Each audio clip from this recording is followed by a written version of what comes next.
Dia butuh pengertian, dia butuh bicara, dia butuh menumpahkan seluruh bebannya kepada seseorang. Barangkali ini gambaran wajah kita. Kejiwaan adalah sesuatu yang sulit dipahami. Pengertian dan cinta merupakan daya hidup untuk bisa menikmati kehidupan sebagaimana harusnya. Dia butuh pengertian, dia butuh bicara, dia butuh menumpahkan seluruh bebannya kepada seseorang. Kalau terjadi kondisi seperti ini dalam satu keluarga, maka peranan pasangan sangatlah penting. Kejiwaan adalah sesuatu yang sulit dipahami. Konsultasi kepada ahli diperlukan untuk mendapatkan solusi dan jalan keluar. Assalamualaikum warahmatullahi wabarakatuh. Terima kasih atas waktu yang telah diberikan. Pada kesempatan kali ini, saya akan menyampaikan penyuluhan dalam rangka meningkatkan informasi terkait masalah gangguan jiwa dan mental. Izinkan saya memperkenalkan diri saya.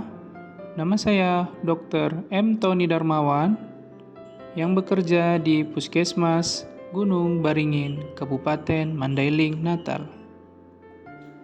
Adapun latar belakang dilaksanakannya penyuluhan ini adalah Undang-Undang Nomor 18 Tahun 2014 tentang kesehatan jiwa menyebutkan bahwa upaya kesehatan jiwa diselenggarakan melalui pendekatan promotif, preventif, kuratif, dan rehabilitatif yang dilaksanakan secara terpadu, menyeluruh, dan berkesinambungan bersama-sama dengan lintas program dan lintas sektor terkait. Berdasarkan data MHGAP yang dikeluarkan oleh WHO pada tahun 2017, burden of disease akibat penyakit jiwa adalah 2.463,29 jiwa per 100.000 penduduk. Sedangkan burden of disease bunuh diri adalah 3,4 per 100.000 penduduk.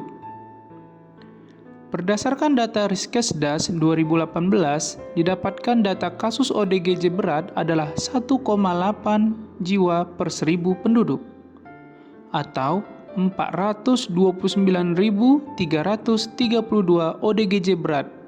Wow, bayangkan, di Indonesia terdapat sekitar 429.332 ODGJ berat. Sedangkan target layanan Keswa terhadap ODGJ berat pada tahun 2024 adalah 100%. Apa sih gangguan jiwa itu?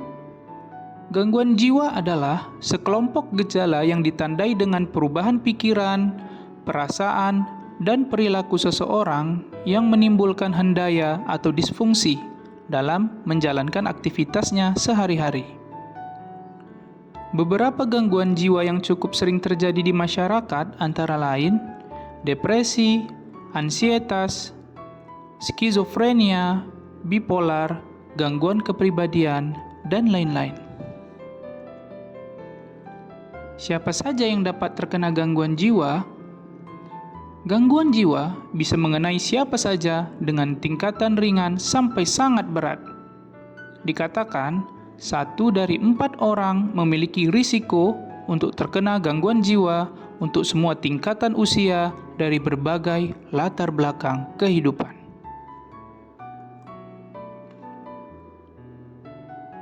Apakah dampak dari gangguan jiwa? Mereka yang mengalami gangguan jiwa akan mengalami perubahan dalam pikiran, perasaan, dan perilakunya, sehingga dapat mengganggu pekerjaan, aktivitas sehari-hari, dan pola relasi dengan orang lain. Gangguan jiwa dapat mengganggu fungsi dan produktivitas dalam kehidupan sehari-hari.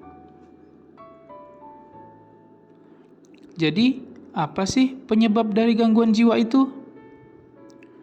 Beberapa bukti menunjukkan bahwa gangguan jiwa disebabkan oleh kombinasi dari beberapa faktor, yaitu biologi, psikologis, dan sosial.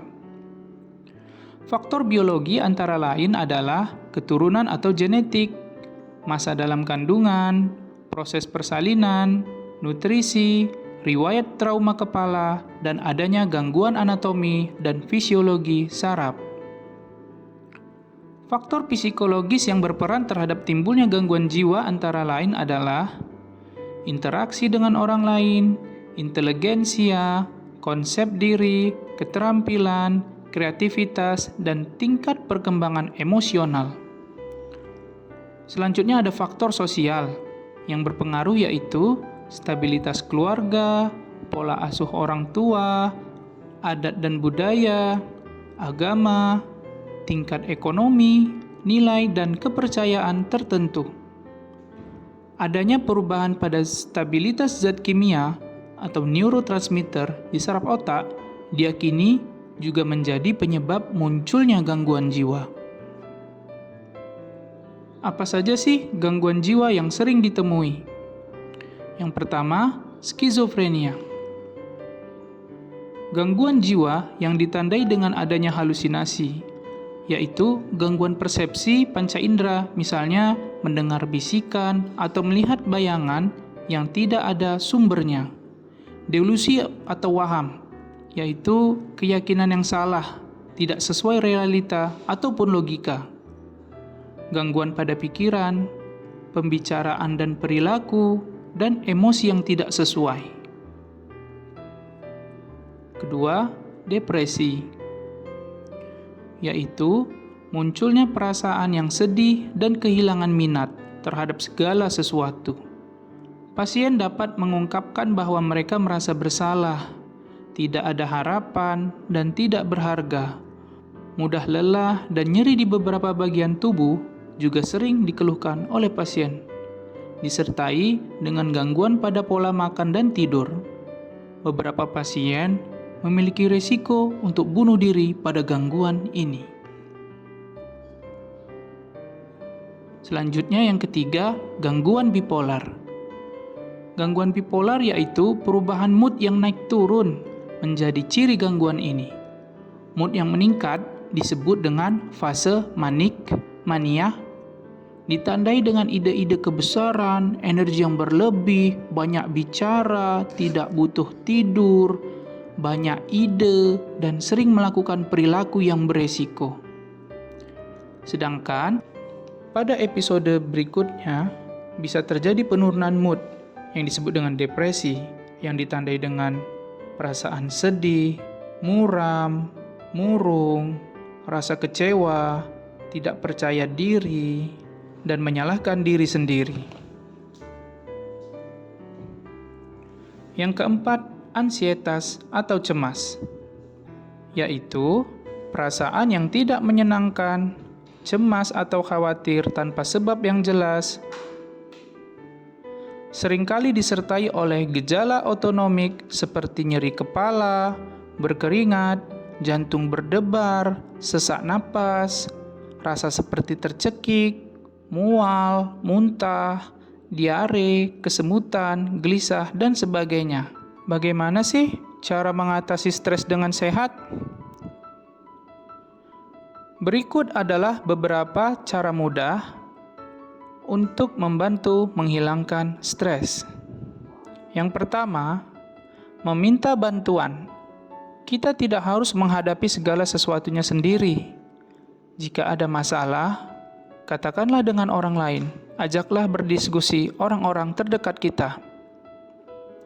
Berbicara dengan orang yang kita percaya dan mencari pendengar yang baik.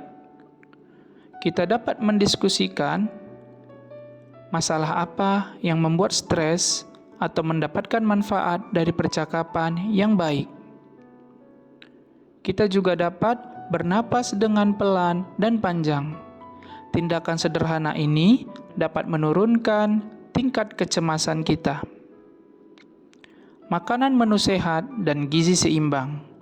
Tubuh membutuhkan gizi yang baik untuk mengatasi stres.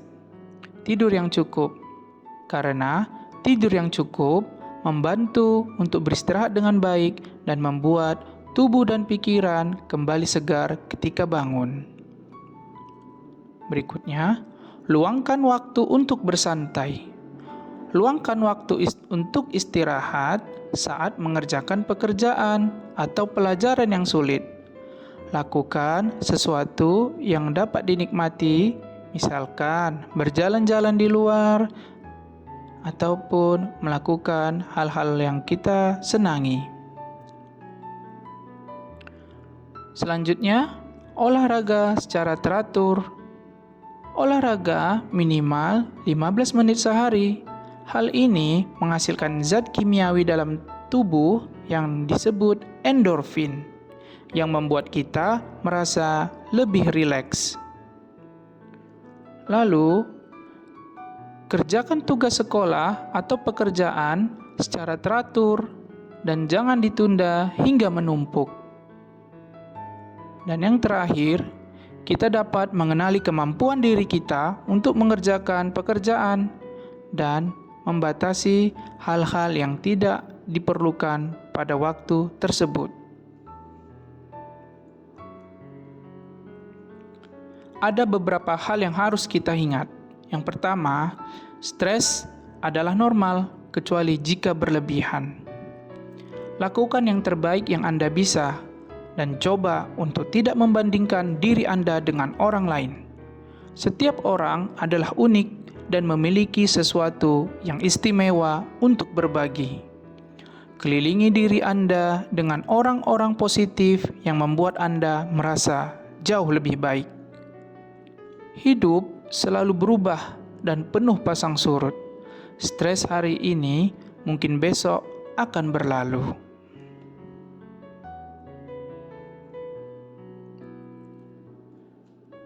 Siapakah yang dapat membantu kita ketika mengalami masalah gangguan jiwa dan mental ataupun stres?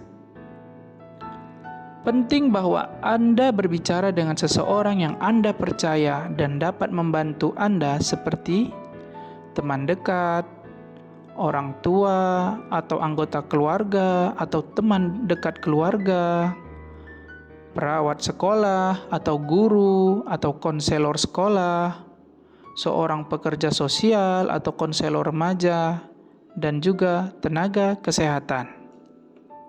Sekian penyuluhan yang bisa saya sampaikan. Terima kasih atas perhatiannya. Assalamualaikum warahmatullahi wabarakatuh.